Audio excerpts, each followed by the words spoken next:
कि मंजिल मिले ना मिले ये और बात है, मगर आप कोशिश ही ना करें ये तो गलत बात है। नमस्कार, जी हाँ, आज कोशिश की और बेहतरीन कोशिश की खंडेराव होलकर ने दरबार के अंदर अपनी बात रखने की।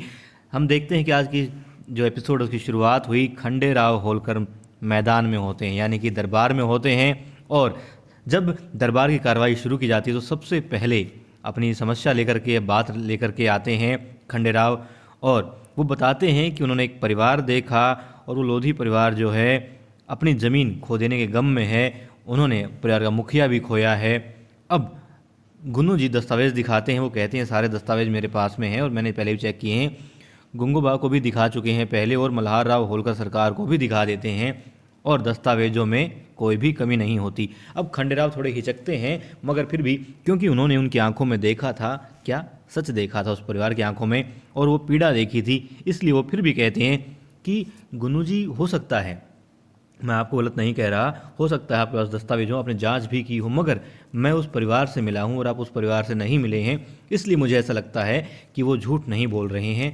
और बेशक आपके पास दस्तावेज हैं, मगर कहीं ना कहीं हो सकता है जांच में कोई कमी रह गई हो। मगर पिता पुत्र दोनों, जी हाँ, गुन्नू जी और उनके पिता दोनों दस्तावेजों के साथ में और अपने तर्क के साथ में खंडेराव पर भारी पड़ते हैं।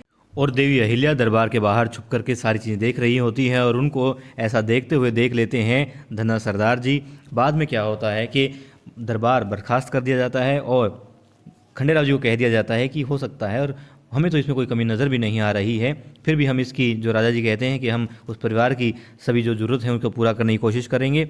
खंडेराव कहते हैं कि मैंने तमाम जो सुविधाएं हैं वो उनको दिलवा दी है 1 महीने के लिए।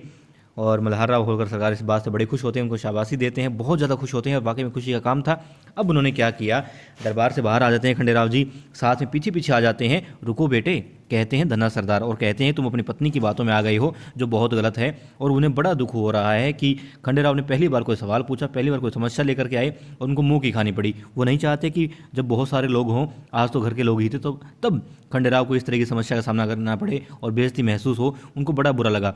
खंडेराव कहते हैं कि ये तो मेरे मन की बात थी, मुझे ऐसा लग रहा है कि वो लोग सच बोल रहे हैं, झूठ नहीं बोल रहे हैं, बेशक दस्तावेज आप लोगों के पास में हो।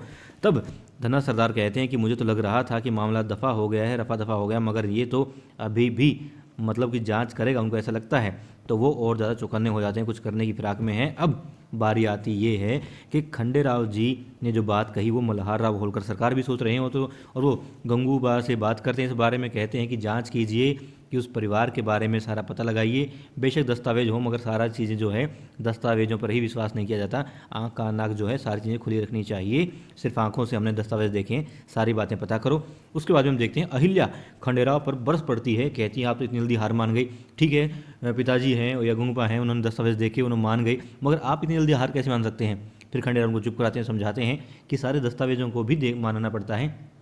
हाँ, दोनों प्लान करते हैं कि हम उनके घर जाएंगे या गांव वालों से भी पता करेंगे कि असलियत क्या है, क्योंकि गुन्नू जी ने कहा कि वो इंसान नशा करता था, इसलिए उसने ज़मीन बेच दी है और पैसे भी उनके पास नहीं है, इसलिए नाज नहीं, इसलिए आत्महत्या कर रहे थे।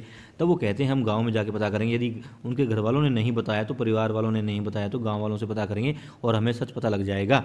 अगर सच में यही होगा कि वो नशा करते थे, उन्होंने पैसे खराब कर दिए हैं, तो ठीक है, मामला ख़त्म हो जाता है यहाँ पर। और अब अहिल्या और खंडेराव नए सिरे से दोबारा जांच करेंगे और मल्हार राव होलकर सरकार भी इस चीज़ की जांच करवा रहे हैं। साथ ही आप लोगों को कहना चाहूँगा, वीडियो अच्छी लगी हो तो लाइक कर दीजिएगा और मेरे लिए कोई सुझाव हो तो बता दीजिएगा। और जिन दोस्तों ने चैनल को सब्सक्राइब नहीं किया तो अपने इस चैनल को सब्सक्राइब कर लीजिएगा ताकि वीडियो आपको मिलती रहे। और आपका ये दोस्त आपसे यही चाहता है कि आप स्वस्थ रहें, खुश रहें, मुस्कुराते रहें। गुड नाइट, शुभ रात्रि, शब खैर।